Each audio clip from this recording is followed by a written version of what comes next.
Hey guys, it's very late here.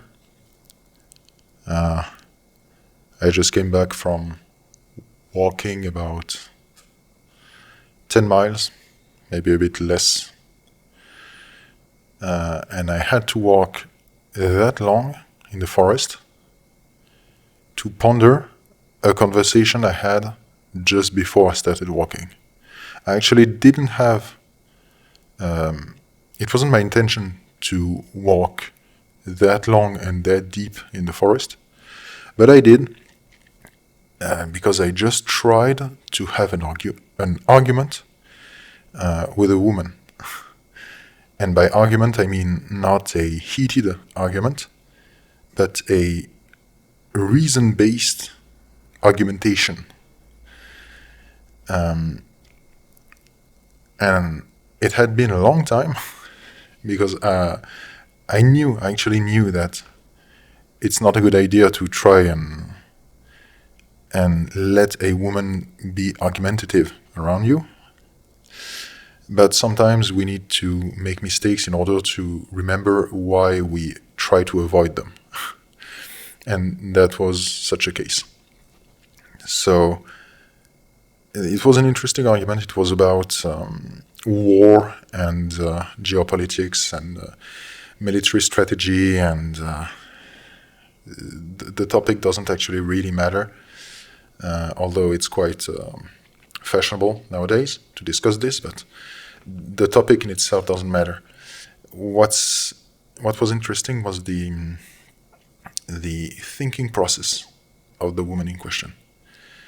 And this woman is supposed to be smart, if you see what I mean.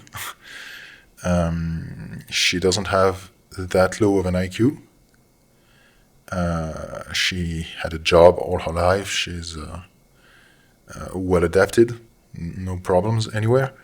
And still, she couldn't make an argument. And by that I mean that I reminded myself through this discussion of something I already knew, of course, but I had partially forgotten at least. And that is that women do not know how to think. They literally cannot think. Because thinking requires the ability to chain corresponding facts and processes and reflection and ideas.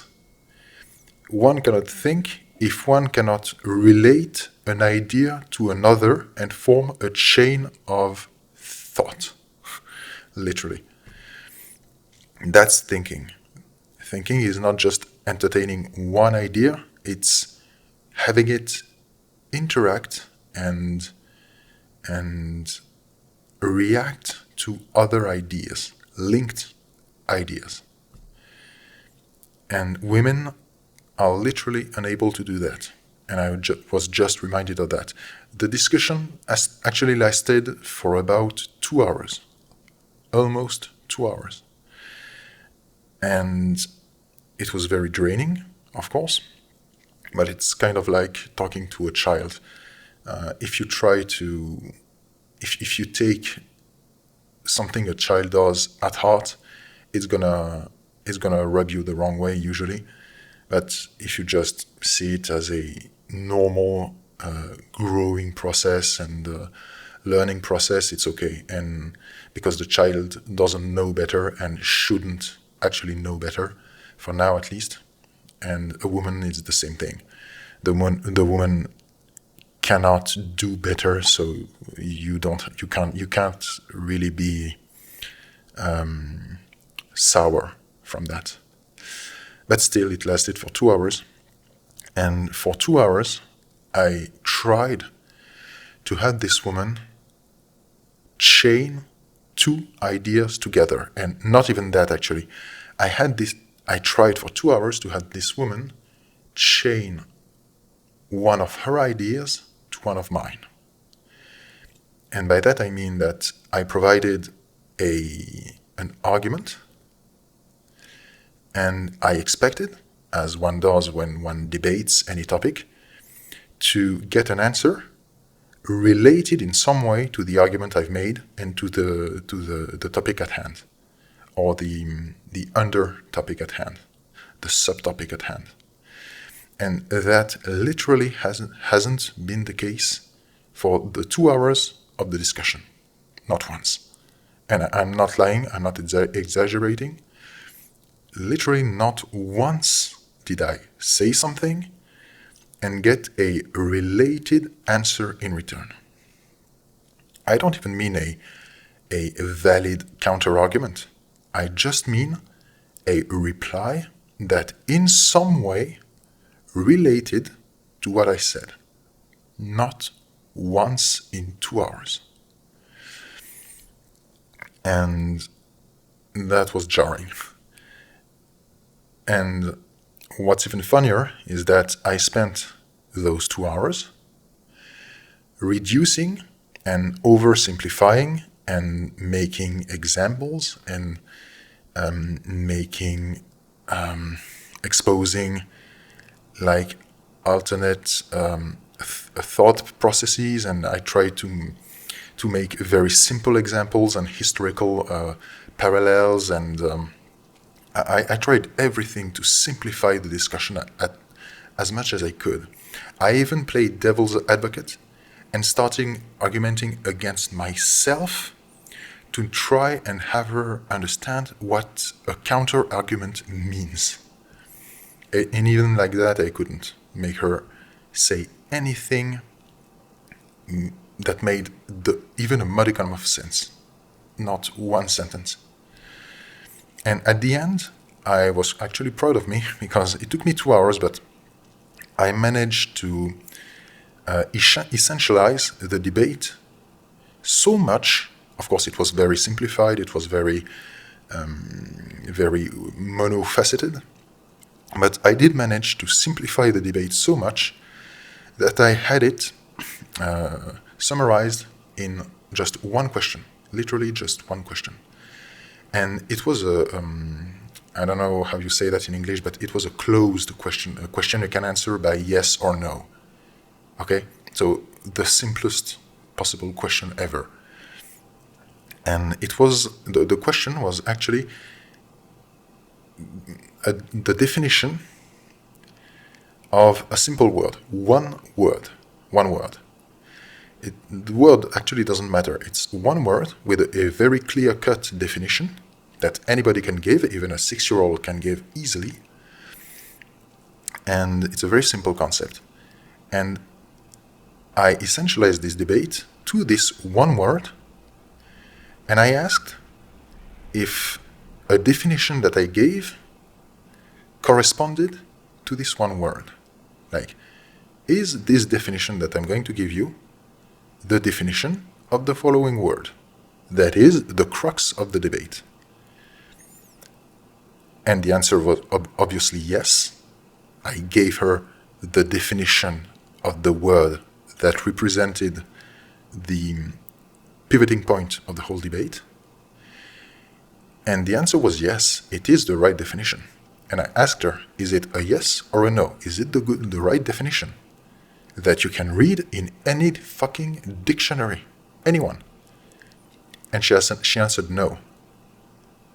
She paused for like 5-8 seconds, trying to escape the trap, trying to escape the logic. And she couldn't escape the logic. She just refused it. Because it was a yes or a no. The answer was yes. She had the choice, yes or no, logic or anti-logic. And she willingly chose anti-logic. And that was when I was done. That's when I said, okay, let's end it there. Thank you for the discussion. I learned a lot because I actually did learn a lot. And I didn't get what I expected from the discussion, but I did get something out of it, which is mainly the will to make this video. And I said, yeah, let's stop right there and talk about something else. And I hung up shortly after and just went for my walk. And yeah, that was incredible. That was incredible. Not once did I get an actual counter argument. It was impressive. It was really impressive. And I'm not even getting into like semantics and argumentative techniques and debating traps such as the straw man and the any kind of fallacies, etc., etc. No. I'm just saying, like, hearing something and saying something in return relating to what you heard.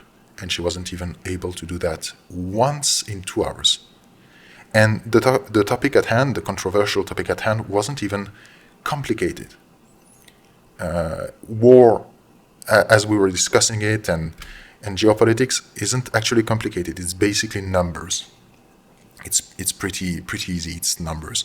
Like, war is numbers, and it's money and number of men and distances, and it's numbers. War is numbers. It's just counting losses and stockpiling such amount of ammo for such type of war and for such terrain, and etc., etc. It's quite easy. It's just numbers. You just have to compile huge amounts of numbers, and you can discuss war. And so the topic wasn't actually complicated. It's a huge amount of work, but it's not complicated in essence. And she wasn't able to fathom it. And of course, you're probably laughing behind your screen right now, telling me like, what do you think? What did you think was going to happen talking war with women? And I actually didn't expect anything. I just did it out of the graciousness of my heart. And I should have just shut her up and talked about flowers for 10 minutes and then hung up. But I didn't, and that was my mistake. But I still learned something, and I did make this video for you, so maybe you can take something out of it too. So yeah, thanks for listening. I'm going to stop there because I'm sure I have enough frustration in me from the discussion to rant for maybe another half hour. So I'm just going to stop it right there. Thanks for watching, and don't try to reason with women. Just talk to them about flowers for 10 minutes and then go live your life if you have to. Bye.